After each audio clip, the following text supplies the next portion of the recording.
है जो मुद्दे हमने पिछले मीटिंग के अंदर उठाए थे। देखिए, प्रधानमंत्री पीएम केयर्स फंड से जो वेंटिलेटर्स यहाँ पर दिए गए हैं, दिल्ली में बैठा हुआ एक सेक्रेटरी ने कहा कि औरंगाबाद में इतने हॉस्पिटल्स हैं, उनको इतने वेंटिलेटर्स देने चाहिए करके। पाचोड़ जैसे हॉस्पिटल के ऊपर जहाँ पर बराबर से डॉक्टर्स नहीं, जहाँ पर बराबर से स्टाफ नहीं, तो वहाँ पर 10 वेंटिलेटर्स दे दिए गए हैं, जबकि उनकी कैपेसिटी वहाँ पर 2 वेंटिलेटर्स हैंडल करने की नहीं है। कुछ उसी तरह से कन्नड़ जैसे मुकाम के ऊपर 10 वेंटिलेटर्स दिए गए हैं। दूसरे जो हॉस्पिटल्स हैं वहाँ पर भी ऐसे 10-10 वेंटिलेटर्स अगर मिलाकर अगर देखा जाए तो ये वहाँ पर पड़े हुए हैं, लेकिन वो यूज़ नहीं हो रहे हैं। अब अगर मैं आपको दूंगा तो आपको हैरानी होगी कि यहाँ पर एक वेंटिलेटर के लिए पेशेंट परेशान है कि मुझे वेंटिलेटर नहीं मिल रहा है। कहीं पर भी प्राइवेट हॉस्पिटल में चल जाओ या सरकारी अस्पताल में चल जाओ तो ये हाथ ऊपर कर देते हैं कि नहीं, हमारे पास वेंटिलेटर नहीं है। और इसी दौरान पेशेंट की मौत हो रही है। कितने पेशेंटों की जान गई है क्योंकि उनको वेंटिलेटर्स नहीं मिले हैं। अब मैंने जो डेटा अपने लेवल के ऊपर जानकारी हासिल की थी, गंगापुर के अंदर इनको 10 वेंटिलेटर्स दिए हैं, तो सिर्फ 4 वहाँ पर लगाए गए हैं, 4 बंद पड़े हुए हैं, 4 लगाए ही नहीं गए हैं, और 2 वेंटिलेटर्स वहाँ से एमजीएम हॉस्पिटल को दे दिए गए हैं। कन्नड़ के अंदर 10 वेंटिलेटर्स है, 10 के 10 बंद पड़े हैं, 10 के 10 का इस्तेमाल वहाँ पर नहीं हो रहा है। वहाँ पर जिस तरह से इक्विपमेंट लाया जाता है, रखा जाता है, तो कन्नड़ के अंदर 10 वेंटिलेटर्स बंद पड़े हुए हैं। वैजापुर के अंदर टोटल 19 वेंटिलेटर्स आए हैं। अब आप वैजापुर के हॉस्पिटल में चले जाइए कि जिस हॉस्पिटल की कैपेसिटी वहाँ पर 3 वेंटिलेटर्स हैंडल करने की नहीं है, वहाँ पर 19 हॉस्पिटल। दिल्ली में बैठा हुआ कोई अधिकारी समझता है कि वैजापुर के अंदर एक हॉस्पिटल है तो चलिए पीएम केयर्स का फंड हमारे पास आया है, दे दीजिएगा। अब उसका इस्तेमाल हो रहा है, नहीं हो रहा है, ये मोदी जी को कोई लेना देना नहीं है, ना पीएम केयर्स फंड के मॉनिटरिंग के लिए कोई है। 19 वेंटिलेटर्स के अंदर से वहाँ पर सिर्फ 5 चालू है, 12 बंद है। ये किसी दूसरी जगह देने का है। तो ऐसे कुल मिलाकर ये वेंटिलेटर्स की अगर संख्या देखें, अगर ये पूरे के पूरे अगर वापस लिए जाए तो कम से कम 25 से 30 वेंटिलेटर्स आज यहाँ पर पड़े हुए हैं, लेकिन इसका इस्तेमाल नहीं हो रहा है। ज़िला परिषद के सीईओ का कहना है कि हमने उनसे जब सवाल किया कि ये वेंटिलेटर्स पड़े हुए हैं तो ये क्यों इस्तेमाल नहीं, तो उन्होंने हमें एक ऐसा जवाब दिया कि नहीं, वो जो कंपनी है, वो कंपनी का रिप्रेजेंटेटिव है, वो इंस्टॉल नहीं कर रहा है, वो इंस्टॉल करने के लिए आने वाला है।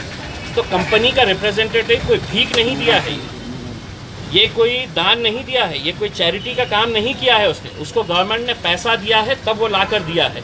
और इस तरह से लाकर उसने कचरे की तरह यहाँ पर फेंक दिया है। और प्रशासन पूरी तरह से अगर गफलत में बैठा हुआ है तो इनको ये जवाब देना पड़ेगा। हमने जिलाधिकारी को ये कहा है कि ये फ़ौरन ये वेंटिलेटर्स लाए और इसका इस्तेमाल जल्द से जल्द करें। और कहाँ पे करना चाहिए?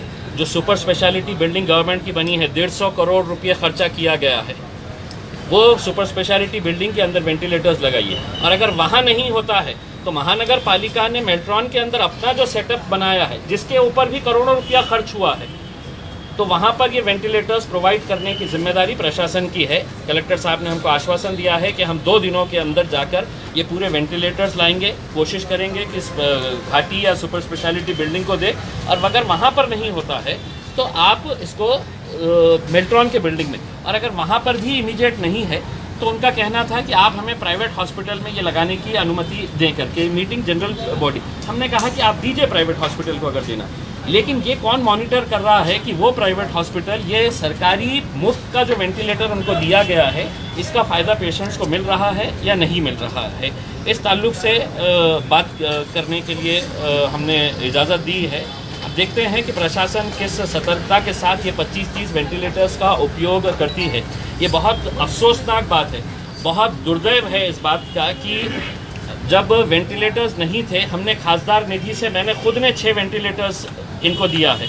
अगर मुझे ये पता रहता कि ये खैरात की तरह है तो बांटने वाले हैं, मुझे ये पता रहता कि ये वेंटिलेटर्स ऐसे ही पड़े धूल खाने के लिए पड़े रहने वाले हैं, तो मैं कभी भी है तो इस फंड का इस्तेमाल इस काम के लिए नहीं किया होता, कोई दूसरे काम के लिए किए गए होते। तो ये प्रशासन इसको गंभीरता से ले, यही हमारी विनती है। दूसरा ये है कि हमने प्रशासन से ये कहा है कि कौन कौन से मुद्दे हैं, फंड्स का मुद्दा है या और क्या क्या मुद्दे हैं, ये हमें इसकी जानकारी दे, ताकि हम ये बता सके कि औरंगाबाद की क्षमता इतनी ज़्यादा नहीं है कि दूसरे अलग अलग ज़िलों के पेशेंट्स यहाँ पर आए।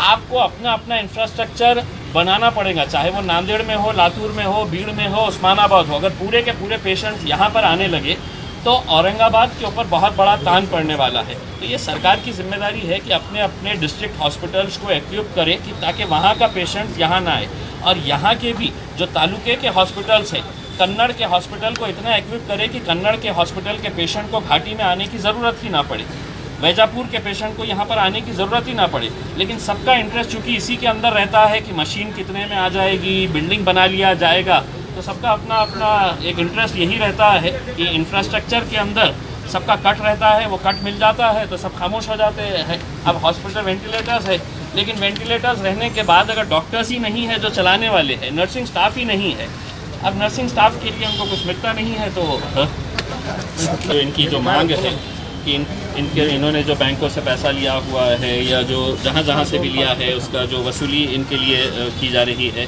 और ये बैंड बजाने की इजाज़त मांग रहे हैं। मैं तो चाहता हूँ इतनी ज़ोरों से आप लोग बैंड बजाएं कि पूरे महाराष्ट्र के अंदर आपके बैंड की गूंज बजनी चाहिए। उसके अंदर देखिए सब चीज़ खुल चुका है। अगर आप सरकार से अगर ये इजाज़त मांगेंगे कि हमको बैंड बजाने की इजाज़त दे, तो आपको कभी भी नहीं मिलने वाला है।